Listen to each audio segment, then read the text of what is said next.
Some of the Muslim refugees from Burma have been in Malaysia for 20 years. Community activists believe that several thousand more have arrived here in the past year and a half, fleeing anti-Muslim violence in the state of Rakhine. Most of them are from the Rohingya ethnic group.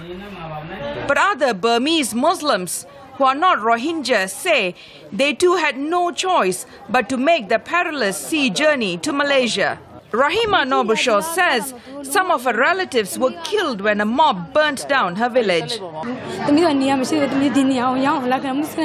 There was no way we could stay. The only way we could save our lives was to leave the country, to escape anywhere. We lost everything. The recent influx is straining the community's already limited resources. Muslim charities help out with food donations. And the United Nations Refugee Agency, UNHCR, provides various aid as well as issuing the asylum seekers with cards identifying them as refugees.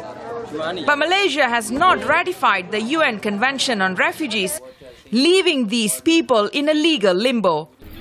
They are unable to send their children to state schools or work legally.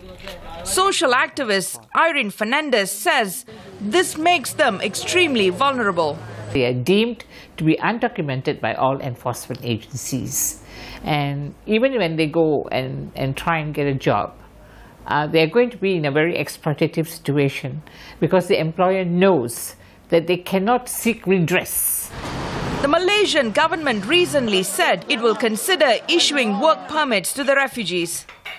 Muhammad Sadek, a Rohingya community leader, says the move would be very welcome, but that the refugees would still need significant help from the UN. The UN agency should not stop its obligations, and the UN agency should continue its facilities to resettle them to other countries and to extend financial assistance, medical assistance, and other necessary initiatives for the welfare of refugees. Most of the refugees say they would be happy to settle here in Malaysia if the government would ever consider absorbing them into this mainly Muslim society.